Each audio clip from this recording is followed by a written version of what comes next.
Hello everyone, स्वागत है आपका हमारे प्यारे से चैनल बेंस पढ़ाई में। आज हम करेंगे अपना chapter life lines of national economy. Life lines जीवी का आई गेस है ना। तो ये जो नोट्स हैं ये मैंने लिए हैं इनोवेटिव ज्ञान वेबसाइट से। If you want to access you can. Okay, कोई भी डाउट आए तो आपको क्या करना है, इंस्टाग्राम पे फॉलो करके डीएम कर देना, आई रिप्लाई। और जितना भी स्टडी मटेरियल है वो मैं टेलीग्राम पे भी अपलोड कर देती हूँ, सो जस्ट फॉलो देयर और फ्री में डाउनलोड कर लेना। शुरू करें। फुल डिटेल में करवाऊंगी और कम से कम टाइम लूँगी आपका। ईजी सा चैप्टर है। रेलवेज, एयरवेज और वाटरवेज के बारे में तो तुम्हें पता ही है, बस वही लिखना है, ठीक है। ओके, लाइफ लाइन्स क्या है कंट्री की। अच्छा, मुझे ये बताओ कि किसी भी देश को अच्छे से चलाने के लिए कौन सी ऐसी चीज़ है जो बहुत बहुत बहुत इंपॉर्टेंट है, बताओ। प्राइमरी सेक्टर के लिए भी, सेकेंडरी के लिए भी, टर्शरी सेक्टर के लिए भी। ऑब्वियसली कम्युनिकेशन, जिससे आप कांटेक्ट कर सको। आपको कोई भी सर्विस की ज़रूरत होती है, आप कांटेक्ट ही तो करते हो ना, सो कम्युनिकेशन इंपॉर्टेंट है। दूसरा, चाहे प्राइमरी सेक्टर हो, टर्शरी सेक्टर हो या फिर सेकेंडरी सेक्टर हो, बनता तो प्रोडक्ट ही है ना। उस प्रोडक्ट को जगह जगह पहुंचाने का काम कौन करता है? ट्रांसपोर्ट। तो main role communication and transportation का ही है। सो दैट्स वाई ये हमारे देश की अर्थव्यवस्था के लिए बहुत इंपॉर्टेंट मटेरियल्स हैं या फिर एज अ लाइफ लाइन्स है। Communication and technology, sorry transport, not materials but the services. Okay, so अब हमें इस चैप्टर में मोस्टली ट्रांसपोर्ट के बारे में पढ़ना है। इस चैप्टर में हम ट्रांसपोर्ट के ऊपर मेन फोकस करेंगे और सभी टाइप के ट्रांसपोर्ट को हम डिस्कस करने वाले हैं। और साथ ही साथ लास्ट में आई डोंट नो क्या था, मैं भूल गई, लास्ट क्लास में देखेंगे। ओके, तो मीन्स ऑफ ट्रांसपोर्ट मतलब कि जितने भी गुड्स होते हैं, जितनी भी सर्विसेज होती हैं, एनिमल्स हैं, ह्यूमन है, उन सब की मूवमेंट एक प्लेस से दूसरे प्लेस तक कौन करवाता है? Transport, obviously. तो इसलिए 3 टाइप के ट्रांसपोर्ट होते हैं, लैंड, एयर एंड वाटर, ठीक है। और मीन्स ऑफ कम्युनिकेशन क्या होती है? सबसे पहले तो कम्युनिकेशन देखो।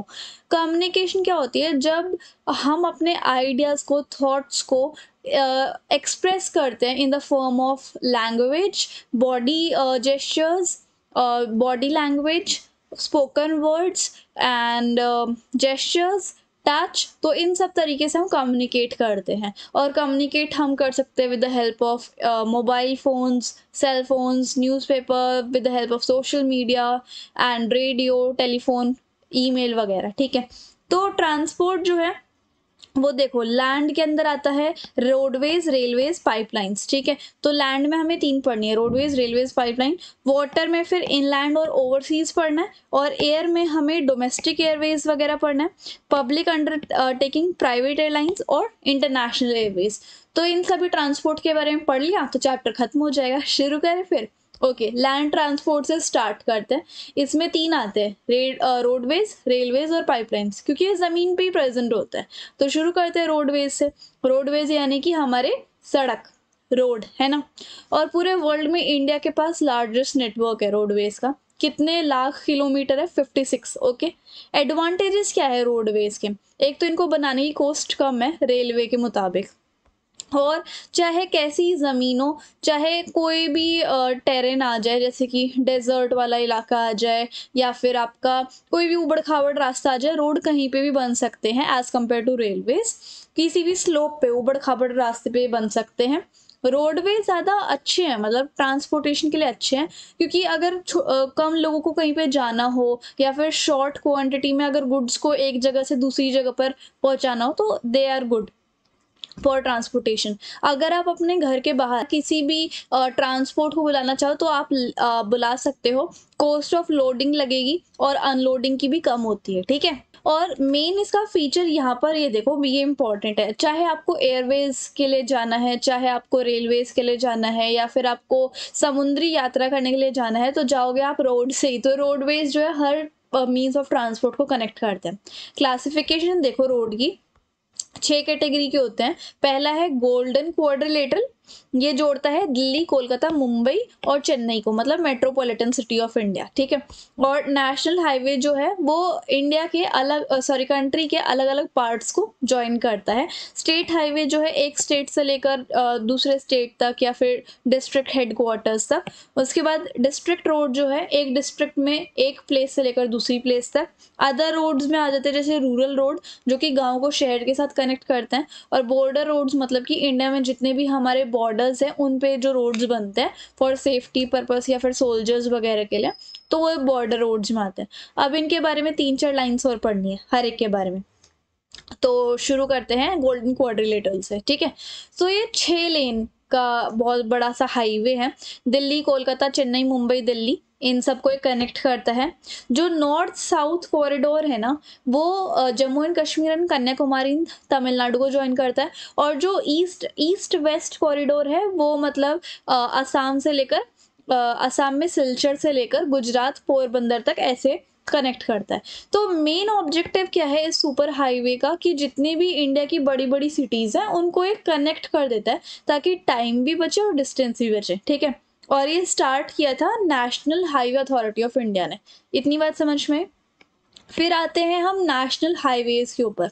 नेशनल हाईवेज जो है are a network of trunk road that are laid and maintained by, मतलब कि ये नेशनल हाईवेज जो हैं वो भी किस द्वारा मेंटेन या फिर बनाए जाते हैं या फिर मेंटेन किए जाते हैं, by the organization central public work department CPWD। एक बात बता देती हूँ, ये अथॉरिटीज़ याद कर लेना क्योंकि इन पूछा जाएगा कि बताओ गोल्डन क्वाड्रिलेटरल जो रोडवेज हैं या फिर हाईवेज हैं वो कौन सी अथॉरिटी संभालती है या फिर नेशनल हाईवेज को कौन सी अथॉरिटी मेंटेन करती है, तो ये याद कर लेना और इनकी फुल फॉर्म। और नेशनल हाईवे का सबसे बड़ा एग्जाम्पल है शेर शाह सूरी मार्ग, और ये दिल्ली टू अमृतसर को कनेक्ट करता है, ठीक है। स्टेट हाईवे देखो, जो दो जैसे एक स्टेट है उसकी कैपिटल ले लो आप, ओके। और जैसे कि पंजाब की कैपिटल को ले लो आप या फिर हरियाणा की कैपिटल को ले लो और पंजाब के किसी डिस्ट्रिक्ट को ले लो। जैसे कि यहाँ पर आप एग्जाम्पल ले सकते हो, पंजाब की जो कैपिटल है यानी कि चंडीगढ़, और हरियाणा की कोई भी एक डिस्ट्रिक्ट ले लो जैसे कि कोई भी एक डिस्ट्रिक्ट लाइक हिसार, तो आप उस चीज़ को कनेक्ट कर सकते हो। तो वो होते हैं स्टेट हाईवेज। और इसको कौन सी अथॉरिटी मेंटेन करती है? Public works department, PWD, okay. और डिस्ट्रिक्ट रोड्स जो हैं वो अब हम देखते हैं, ये कौन से होते हैं जो कि डिस्ट्रिक्ट में ही डिस्ट्रिक्ट ही कोई हेडक्वार्टर को डिस्ट्रिक्ट प्लेस के साथ ज्वाइन करते हैं, ठीक है। और ये रोड मेंटेन किए जाते हैं जिला परिषद के थ्रू। अदर रोड्स में आते हैं रूरल रोड्स जो कि विलेज एरियाज को टाउन के साथ या फिर सिटीज के साथ ज्वाइन करते हैं। एंड कंस्ट्रक्ट कौन करते हैं इनको? प्रधानमंत्री ग्रामीण सड़क योजना, PMGSY, ठीक है। इस स्कीम के दौरान स्पेशल प्रोविजंस बनाए जाते हैं ताकि हम हर एक गांव को एक मेजर टाउन के साथ जोड़ सकें, ठीक है। और ऑल सीजन ये रोड चलेंगे, ऐसा नहीं है कि रेनी सीजन में टूट जाएंगे, ओके। बॉर्डर रोड्स कौन से होते हैं? जो कि कंट्री की जितनी भी बॉर्डरिंग एरियाज है वहां पर रोड बनाना है ना। और अब एक बॉर्डर रोड ऑर्गेनाइजेशन है जो इन सब रोड्स को देखती है। ये ऑर्गेनाइजेशन इस्टेब्लिश हुई थी 1960 में, ये भी आ सकता है, ठीक है। और नॉर्थ ईस्टर्न बॉर्डर एरियाज में यही ऑर्गेनाइजेशन बॉर्डर रोड्स बनवाती है। इतना याद हो गया, ओके। अब मटेरियल के हिसाब से भी 2 तरीके के रोड होते हैं। एक मेटल्ड जिसके अंदर आपके cement, concrete, bitumen of coal use होता है, और ये सारे सीजन में सारे वेदर्स में ये रोड चल जाते हैं, टूटते नहीं है ना। और अनमेटल्ड या फिर अनपेव्ड रोड्स कौन से होते हैं? जो कि मिट्टी के बने होते हैं, क्ले के बने होते हैं, क्रश्ड रॉक्स, मतलब जो ईट रोडी बजर पर होते हैं ना उनसे ये बनते हैं। ड्राई सीजन में चल जाते हैं, उसमें नहीं चलते रेनी सीजन में, तो ये अनमेटल्ड रोड्स होते हैं, ओके। अब रोड ट्रांसपोर्ट के भाई कुछ नुकसान भी हैं, जैसे कि बहुत सारे अनमेटल्ड रोड है उनको बार बार बनाना पड़ता है। कभी कभी रोड्स की शॉर्टेज भी हो जाती है। पतले पतले रोड होते हैं और ज़्यादा व्हीकल होने के कारण बहुत भीड़ लग जाती है रोड पे, है ना, और जिससे कि ट्रैफिक जैम हो जाता है। और नेशनल हाईवेज भी बहुत कम है, तो ये रोडवेज की कुछ लिमिटेशंस थे। रोडवेज खत्म हो गया, अब आते हैं हम रेलवेज पे। रेलवेज बहुत इंपॉर्टेंट साधन है। अगर बहुत सारे लोगों का मतलब जैसे इंडिया में बहुत सारे पैसेंजर्स हैं, तो इतने सारे पैसेंजर्स का ट्रांसपोर्ट रेलवे करवाता है, और कुछ मतलब बहुत सारा सामान भिजवाना है एक स्टेट से लेकर दूसरे स्टेट तक, तब भी ये यूज़फुल होता है ना। और इसके अलावा बिजनेस पर्पस के लिए, हमें कोई जगह पर घूमने जाना, उसके लिए श्रद्धालु को चार धाम यात्रा या फिर तीर्थ यात्रा पे जाना है, उसके लिए भी रेलवेज अच्छा है। और साथ ही साथ अगर आपको जो गुड्स है वो लंबे डिस्टेंस के लिए भिजवाने हैं, ट्रांसपोर्ट करवाना है, so that's why it's a good option. और देखो, it has been a great integrating force with accelerating that. अच्छा, इंडस्ट्री और एग्रीकल्चर को कनेक्ट करने में ये रेलवेज बहुत इंपॉर्टेंट है। मतलब एग्रीकल्चर का जो भी प्रोडक्ट है वो इंडस्ट्री में आता है, इंडस्ट्री में मैन्युफैक्चरिंग होती है, गुड्स बनने के बाद वो ऑल ओवर इंडिया ट्रांसपोर्ट जो है वो रेलवेज करा सकता है। तो इंडियन रेलवेज अब 16 जोन्स के अंदर डिवाइड हो चुकी है, और रूट देखो 442 किलोमीटर में फैला हुआ है। 3 टाइप की रेलवे ट्रैक होती हैं, जैसे कि ब्रॉड गॉज, मीटर गॉज और नैरो गॉज, ठीक है। सो ये हो गया। चैलेंजेस फॉर इंडियन रेलवे, क्या क्या चैलेंजेस है वो देख लेते हैं। देखो, अब जैसे इंडिया में ज़रूरी थोड़े ना कि प्लेन लैंड है, ऐसा तो है नहीं, प्लेट्यूज भी हैं, हिली एरियाज भी हैं, तो और ऊबड़ खाबड़ भी है, तो उस जगह पर रेलवे ट्रैक को बनाना बहुत मुश्किल हो जाता है, ठीक है। हिमालय माउंटेन पर तो इतना मुश्किल है कि वहाँ पर तो सेटअप ही नहीं हो सकते, और इतने ज़्यादा लोग भी नहीं जाते, इकोनॉमिक अपॉर्चुनिटीज़ भी कम है, कम लोग रहते, कम पॉपुलेशन रहती है, और बहुत मुश्किल भी है पहाड़ों पे रेलवे सेटअप करना। तो क्यों सेटअप करनी है जब आएंगे ही नहीं लोग बाग, तो है ना। उस जगह पे तो बना भी सकते जहाँ पर पॉपुलेशन ज़्यादा है, जहाँ पर इकोनॉमिक अपॉर्चुनिटीज ज़्यादा है। कभी कभी रेलवेज को ऐसी जगह पर सेटअप करना पड़ता है जहाँ के लिए हमें पहले ब्रिज बनाने पड़ते हैं, सो वो होता है, ठीक है। चेन्नई एक्सप्रेस में भी देखा होगा आपने कि ब्रिजेस के ऊपर से रेलवेज जा रही है ना। अच्छा ओके। सो जैसे कि कुछ ऐसे एरियाज भी हैं जहाँ पर रेलवेज के ट्रैक को सेटअप करना या फिर रेलवे लाइन को सेटअप करना बहुत मुश्किल हो जाता है, जैसे कि वो रेतीली जगह नहीं होती, sandy plain of western Rajasthan, swamps of Gujarat, forest area of Madhya Pradesh, Chhattisgarh, Odisha और झारखंड, तो यहाँ पे बहुत मुश्किल है सेटअप करना। कभी कभी तो ये जो रेलवे लाइन होती है ना, ये धंस जाती है, सिंक कर जाती है, जैसे कि वेस्टर्न घाट्स में ऐसी प्रॉब्लम देखने को मिलती है कि वो लाइंस जो है धंस गई, सिंक हो गई, तो उस जगह पे भी बहुत मुश्किल है। और इनको बिछाने के लिए, इनको सेट करने के लिए कॉस्ट जो लगती है वो बहुत ज़्यादा लगती है, ठीक है। अच्छा, अब देखो कुछ रेलवे जोन्स है और उनके हेडक्वार्टर्स हैं। Northern railway zone new Delhi में है, वेस्टर्न मुंबई में है और सदर्न चेन्नई में। अब रीज़न क्या है कि मतलब कई जगह पर तो रेलवे अच्छे से सेटअप है, कई जगह पर नहीं है, ऐसा क्यों है? क्योंकि वही माउंटेन रीजन पे रेलवे सेटअप हो नहीं सकती, क्योंकि ऊबड़ खाबड़ रास्ता है, कम पॉपुलेशन है, इकोनॉमिक अपॉर्चुनिटी भी ज़्यादा नहीं है, और एक्सपेंसिव भी है रेलवेज, तो इसलिए, ठीक है। नॉर्दर्न प्लेन में ज़्यादा है क्योंकि वहाँ पर रेलवे के लिए हर कंडीशन फेवरेबल है, तो जिस भी इलाके में रेलवेज के लिए हर कंडीशन अच्छी होगी वहाँ पर रेल सेटअप हो जाएगी। और प्लेन्स वाले एरिया पे रेलवे की कंस्ट्रक्शन कॉस्ट भी कम आती है ना। हाई पॉपुलेशन वाले एरिया पे जहाँ पर रिच एग्रीकल्चर होगा, पॉपुलेशन भी अच्छी होगी, है ना, और इकोनॉमिक एक्टिविटीज़ की पैसे वैसे भी कमाए जा सके, जब ये सब चीज़ें अच्छी होंगी तभी वहाँ पर सेटअप होगी, ओके।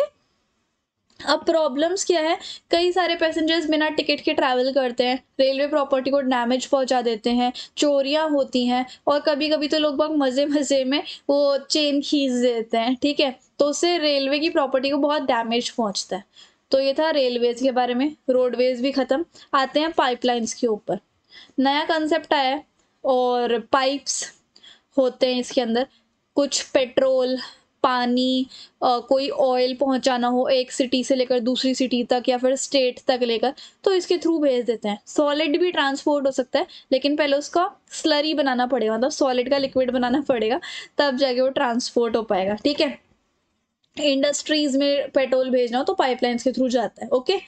और उसके बाद बस यही है इसके अंदर। इम्पॉर्टेंट नेटवर्क देख लो, जैसे कि अपर असम ऑयल फील्ड है एक, अपर असम में कानपुर तक जाती है वाया गुवाहाटी, बरौनी और इलाहाबाद। उसके बाद गुजरात सलाया इन गुजरात से लेकर जलंधर इन पंजाब तक, वाया विरामगम मथुरा, दिल्ली एंड सोनीपत, और गैस पाइपलाइन है हजीरा इन गुजरात, वो कनेक्ट करती है जगदीशपुर इन उत्तर प्रदेश वया विजयपुर इन महाराष्ट्र मध्य प्रदेश, ठीक है। सो ये सब कुछ पाइपलाइन के नेटवर्क थे। एडवांटेजेस देख लेते हैं। इसको सेटअप होने में तो थोड़े पैसे लगते हैं, पर इसकी मेंटेनेंस कॉस्ट बहुत कम है। एक सिटी से लेकर दूसरी सिटीज़ तक ये आराम से पहुंच भी जाता है। अगर हमें कुछ like crude oil, petroleum product, natural gas वगैरह भेजनी हो तो, स्पेशली फर्टिलाइजर फैक्ट्रीज और थर्मल पावर प्लांट को, तो ये ईजी रहता है, ठीक है। कॉस्ट मैंने आपको बता दी, लॉस बहुत कम होते हैं, पाइपलाइन बहुत अच्छे से ट्रांसपोर्ट जल्दी जल्दी हो जाता है, सेफ इजी तरीके से होता है, और ये टाइम को सेव कर लेता है। रेल ट्रांसपोर्ट का जो प्रेशर है वो भी कम कर देता है, ठीक है। और तो ये था पाइप, और ना मतलब इसमें ऐसा नहीं, मतलब डिले अगर जैसे हो जाता है रेलवेज और रोडवेज वगैरह में, लेकिन इसमें कुछ डिले नहीं होता, फटाफट से ये फ्लो के साथ चला जाता है इस तरीके से, है ना। तो पाइपलाइंस भी खत्म, आते हैं वाटरवेज के ऊपर। तो वाटरवेज बहुत सस्ते होते हैं, चीपेस्ट मींस ऑफ ट्रांसपोर्ट होते हैं, इससे फिल इन द ब्लैंक बन सकता है, ये ध्यान रखना। फ्यूल एफिशिएंट है, मतलब कम फ्यूल लगता है, इन्वायरमेंट फ्रेंडली है क्योंकि कम फ्यूल लगता है, और अगर बहुत लार्ज क्वांटिटी में आपको भिजवाना है सामान किसी दूसरे देश में या फिर विद इन इंडिया ही, तो वाटरवेज अच्छे रहते हैं। अब इसके अंदर हमें इनलैंड वाटरवेज पढ़ना है और ओवरसीज पढ़ना है। इनलैंड वाटरवेज में जैसे कि विद इन इंडिया, इसके अंदर जितनी भी रिवर्स हैं, लेक्स है, कैनाल्स हैं, वो आपके इनलैंड वाटरवेज में आते हैं। लेंथ जो है बेसिकली इसमें आप 14,500 किलोमीटर लगा सकते हो, एंड इसमें आप इतना ही लिख देना, ठीक है। वाटरवेज इन इंडिया, कुछ यहाँ पर नेटवर्क्स बताए हुए हैं, जैसे कि गंगा रिवर पर बिटवीन इलाहाबाद एंड हल्दिया, फिर ब्रह्मपुत्र रिवर पर साडिया एंड धुबरी, फिर west coast canal in Kerala, उसके बाद गोदावरी एंड कृष्णा रिवर्स पे, और पुडुचेरी पे, एंड रिवर ब्रह्मानी पे भी, ठीक है। तो ये कुछ इनलैंड वाटरवेज है, मतलब विद इन इंडिया जितनी भी रिवर्स, लेक्स, कैनाल्स है, वहाँ पर आपको ये देखने को मिल जाएंगे। ओवरसीज वाटरवेज मतलब कि अगर हमें आउट ऑफ इंडिया कुछ ट्रांसपोर्ट करवाना हो, तो उसके लिए बहुत सारे बंदरगाह होते हैं, बहुत सारे बड़े बड़े पोर्ट्स होते हैं जहाँ पर बड़े बड़े शिप्स होते हैं, और वो ट्रांसपोर्ट करवाते हैं from India to any other country, है ना। सो इंडिया की जो ट्रेड है फॉरेन कंट्रीज के साथ, वो पोर्ट्स की वजह से या फिर बंदरगाह की वजह से होती है। 12 मेजर हैं और 200 जो है नॉन मेजर है ना। सो ये हो गया। और मेजर सी पोर्ट कौन कौन से होते हैं वो देख लो। वैसे तो हमारी इंडिया की जो कोस्ट लाइन है, यानी कि समुद्री जो लेंथ है, वो है 7,516.6, ठीक है। इसके अंदर 12 तो मेजर पोर्ट्स हैं और 200 नॉन मेजर है, मतलब कि छोटे छोटे पोर्ट्स हैं, ठीक है। और यहाँ इन पोर्ट से 95% इंडिया की फॉरेन ट्रेड होती है। सी पोर्ट इन इंडिया देखो, वेस्टर्न कोस्ट पे, मतलब इस साइड पे, जो ये मुंबई, गोवा, कर्नाटका एंड केरला वाला है, वहाँ पे आपको Kandla port, Mumbai port, Jawaharlal Nehru port, जिसको आप नहावा शेवा पोर्ट भी कहते हो, मैरमेगो पोर्ट और न्यू मैंगलोर पोर्ट है। और ईस्टर्न कोस्ट पे, यानी कि इस साइड इंडिया के, Kochi, Tuticorin port, Chennai port, Visakhapatnam port, Paradip port, Kolkata and Haldia port, ठीक है। तो ये था आपका किसके बारे में, वाटरवेज के बारे में। अब बात करेंगे हम एयरवेज के बारे में। ओके, नाउ द एयरवेज बहुत फास्ट है, बहुत कंफर्टेबल है और प्रेस्टिजियस मोड ऑफ ट्रांसपोर्ट है, सबसे ज़्यादा प्रेस्टिजियस है। और जितने भी difficult terrains in the sense जहाँ पर बहुत मुश्किल है पहुँचना, जैसे कि टॉप ऑफ द माउंटेन, बहुत बड़ी बड़ी डेजर्ट, डेंस फॉरेस्ट, जहाँ पर बहुत, जैसे 7 समुंदर, तो वहाँ पर भी जाने के लिए बहुत आसानी रहती है। एयरपोर्ट को नेशनलाइज किया था 1953 में, और डोमेस्टिक और इंटरनेशनल एयर सर्विस दोनों है। पवन हंस हेलीकॉप्टर लिमिटेड जो है, उन्होंने हेलीकॉप्टर सर्विसेज प्रोवाइड की थी oil and natural gas corporation को, लेकिन बाद में जैसे कि नॉर्थ ईस्ट स्टेट में जाने के लिए या फिर जम्मू कश्मीर के इंटीरियर पार्ट्स में जाने के लिए ये नेशनलाइज किया गया था, ठीक है।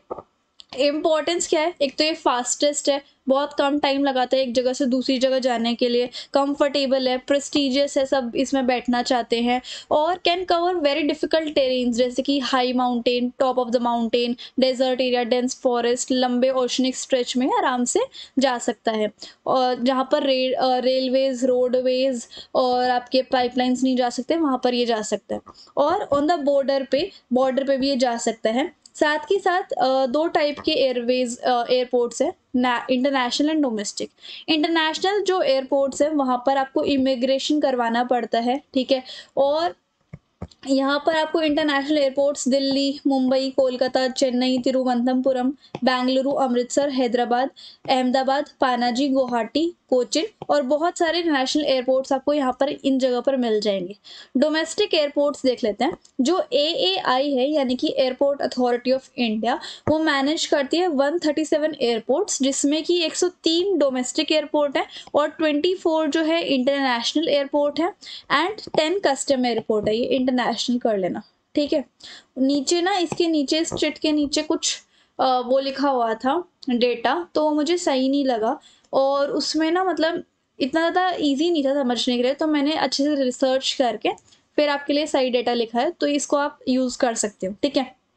सो भाई ट्रांसपोर्ट वाला पार्ट जो है खत्म हो गया, कम्युनिकेशन पे आते हैं। आई होप ट्रांसपोर्ट तो इजी सा है, जल्दी याद हो जाएगा। मेरा भाषण भी सुनोगे ना तब भी तुम्हें इजीली याद हो जाएगा, ठीक है। कम्युनिकेशन मतलब कि अपने थॉट्स को, फीलिंग्स को एक्सप्रेस करना, ईदर द टू पर्सन और विद मास, ठीक है। तो यहाँ पर अर्लीस्ट टाइम पे ह्यूमन बींग्स को ये लगा कि हमें एक दूसरे से बात करने की बहुत ज़्यादा ज़रूरत है ना। तो कम्युनिकेशन में भी बहुत लेटेस्ट एडवांसेस आ गए। पहले जैसे खत पे लिखा करते, मतलब वर्बली तो बोला ही करते, बाद में फिर खत का आविष्कार हुआ, फिर वो कबूतर के पैर पे बांध के भिजवाया जाता था या फिर ईगल लेके जाती थी। उसके बाद धीरे धीरे टेक्नोलॉजी आई, टेक्नोलॉजी के थ्रू और ज़्यादा कम्युनिकेशन एडवांस हो गई with the help of social media, websites और ईमेल्स, और you can say with the help of internet, और वीडियो कॉन्फ्रेंसिंग आ गई है ना, कॉल्स हो गए हैं। तो टाइम के साथ साथ कम्युनिकेशन और ज़्यादा एडवांस होता जा रहा है। दो टाइप की कम्युनिकेशन हमें यहाँ पे पढ़नी है। पर्सनल कम्युनिकेशन, कि या तो दो लोगों के बीच में या फिर छोटे से ग्रुप ऑफ पीपल के बीच में कम्युनिकेट कर रहे हैं via personal letter, email, phone call, और ये होती है पर्सनल कम्युनिकेशन। और मास कम्युनिकेशन मतलब कि जिसमें सैकड़ों लोगों के साथ कम्युनिकेशन हो रहा है जोग्राफिकल एरिया में with the help of radio, television, cinema, newspaper, magazine, internet. तो ये होती है मास कम्युनिकेशन। और major means of communication in India देखो, पर्सनल कम्युनिकेशन में आपके आता है कार्ड या फिर एनवेलप, और ये फर्स्ट क्लास मेल होते हैं। और सेकंड क्लास मेल में आपके बुक, पैकेट, रजिस्टर्ड न्यूज़पेपर और पीरियडिकल्स आते हैं, ठीक है। अगर जल्दी से जल्दी मेल भिजवाना है तो इसके लिए 6 मेन चैनल्स लॉन्च किए गए हैं। और इंडिया का सबसे वास्ट टेलीकॉम नेटवर्क है एशिया में, मतलब टेलीफोन सर्विसेज, ठीक है। मास कम्युनिकेशन में न्यूज़पेपर जो है 100 से भी ज़्यादा भाषा और बोलियों में पब्लिश किया जाता है। ये एंटरटेनमेंट का एक बहुत अच्छा ज़रिया है।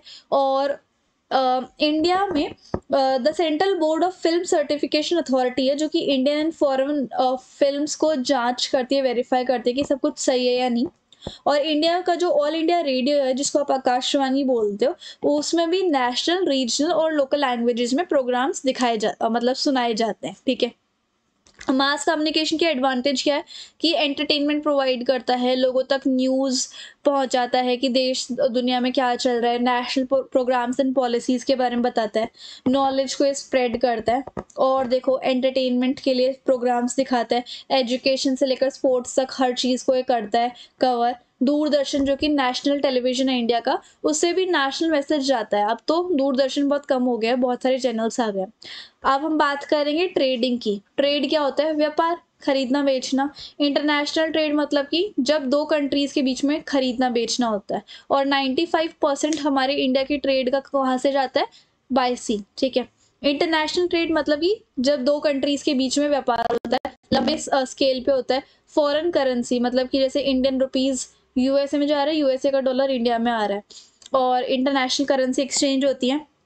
और लोगों की भलाई के लिए ये फुलफिलमेंट करता है, उनकी ज़रूरत को पूरा करता है। जो हमारे देश की इकॉनमी है वो काफ़ी ज़्यादा फलती फूलती है with the help of international trade. Local trade कैसी होती है, जो कि विद इन इंडिया होती है, विद इन इंडिया के टाउन्स, विलेजेस, सिटीज़, छोटे लेवल पे होती है। हमारी करेंसी हमारे देश में रहती है, लोकल पीपल की जो नीड्स होती हैं उसको फुलफिल करता है। और लोकल ट्रेड जो है कंट्री को, जैसे मेड इन इंडिया हो गया, तो वो कंट्री को इनडायरेक्टली बेनिफिट करती है।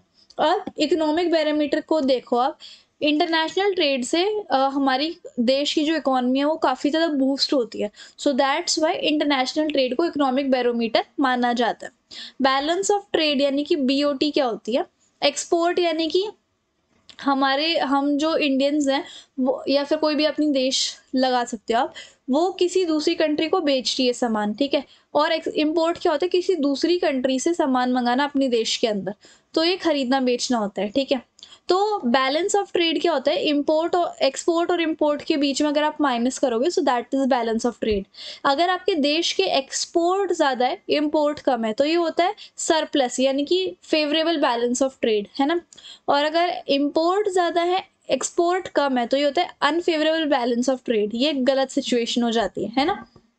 इंडिया के जो ट्रेड रिलेशंस है वो mostly her geographical region of world में फैले हुए हैं। और इम्पोर्टेड एंड एक्सपोर्टेड कमोडिटीज़ के बारे में देख लेते हैं। तो इंडिया मोस्टली क्या क्या चीज़ें एक्सपोर्ट करता है? James, jewelleries, chemical related product, agriculture products, ठीक है। और इंडिया जो है वो सॉफ्टवेयर जाइंट भी एज एमर्ज हो चुका है। बहुत सारी सॉफ्टवेयर एंड इंफॉर्मेशन टेक्नोलॉजी वो ग्लोबलाइज करवाता है। और हम कौन कौन सी चीज़ें, इंडिया जो है कौन कौन सी चीज़ें इम्पोर्ट कराती है दूसरे देशों से? Crude oil, petroleum, gems and jewellery, chemical, base metal, electronic item, machinery, agricultural products. अब लास्ट हमारा बचा है tourism as a trade. Tourism से क्या होता है? बाहर का कल्चर हमारे इंडिया में आता है, इंडिया का कल्चर बाहर कंट्रीज में जाता है, और ये कल्चरल एक्सचेंज या फिर कल्चरल अंडरस्टैंडिंग को ये प्रमोट करता है, ठीक है। लोकल हैंडीक्राफ्ट्स को ये सपोर्ट करता है। लोकल हैंडीक्राफ्ट्स जैसे कि हमारे देश में जो आर्टिस्ट होते हैं उनकी जो प्रमोशन है उसके थ्रू, टूरिज्म के थ्रू होती है, ठीक है। न्यू फॉर्म्स ऑफ टूरिज्म, अब काफ़ी टाइप के टूरिज्म आ गए हैं, जैसे कि आपका heritage, eco, adventure, cultural, medicinal tourism क्या होता है? यहाँ की फार्मा जो लाइन है वो बाहर जाती है, बाहर के फार्मेटिकल टेक्नोलॉजीज यहाँ पर आती है, तो इस तरीके से। बिजनेस टूरिज्म मतलब कि बाहर के देश के जो MNCs होती है वो इंडिया में, इंडिया की MNCs बाहर जाती है, सो ये बिजनेस टूरिज्म हो गया। और 2.6 मिलियन फॉरेन टूरिस्ट इंडिया में हर साल आते हैं। तो टूरिज्म जो है वो कैसे हमारे देश की इकॉनमी के लिए बहुत अच्छा माना जाता है? तो पिछले 30 सालों में, 3 डिकेड्स में टूरिज्म बहुत ज़्यादा ग्रो किया है, और 150 लाख लोग से भी ज़्यादा इस इंडस्ट्री में एंगेज हैं। नेशनल इंटीग्रेशन को ये करता है प्रमोट, जैसे बाहर के जो लोग होते हैं वो इंडिया में आते हैं, इंडिया के बाहर जाते हैं, तो नेशनल इंटीग्रेशन होता है ना, सब साथ साथ मिलके रहते हैं। इंटरनेशनल अंडरस्टैंडिंग होती है। क्या होता है? जैसे टीचर्स भी जो होते हैं ना वो बाहर के देशों में जाते हैं, सीख के आते हैं कि वहाँ के एजुकेशन सिस्टम में क्या क्या फॉलो होता है, और इंडिया में फॉलो करते हैं अगर सही लगा तो। और सिमिलरली बाहर के टीचर्स भी इंडिया में आते हैं। सो इंटरनेशनल अंडरस्टैंडिंग होती है। और लोकल हैंडीक्राफ्ट, जो यहाँ के हैंडीक्राफ्ट हैं वो बाहर के लोग खरीदते हैं, और हम अगर उनकी कंट्री में जाते हैं तो वहाँ के हैंडीक्राफ्ट्स हम देखते हैं, है ना। फॉरेन एक्सचेंज होता है, मतलब कि बाहर की करेंसीज हमारे इंडिया में आती है। तो अब लास्ट ये बचा है कि क्यों transport and means of communication lifelines of economy कहलाते हैं? क्योंकि ये ट्रेड यानी कि व्यापार, ट्रांसपोर्ट और कम्युनिकेशन एक दूसरे के साथ इंटरलिंक्ड है ना। और ये जो है इन सब से हम बहुत सारी कंट्रीज़ के थ्रू कम्युनिकेट कर सकते हैं, कनेक्ट कर सकते हैं, इंटरनेशनल और नेशनल टूरिज्म के साथ एंगेज हो सकते हैं, फॉरेन एक्सचेंज आता है, लाइफ ज़्यादा कंफर्टेबल और इजी हो जाती है, और पूरी कंट्री जो है इमरजेंसी में एकमात्र हो जाती है, इकट्ठी हो जाती है, ठीक है। तो इसी के थ्रू हमारा जो पूरा चैप्टर है वो ख़त्म होता है। डाउट है इंस्टाग्राम पे फॉलो करके DM कर लेना, कोई भी स्टडी मटेरियल चाहिए तो टेलीग्राम पे फॉलो कर लेना। So if you like the video and the explanation then please like, share, comment and subscribe the channel. Thank you so much.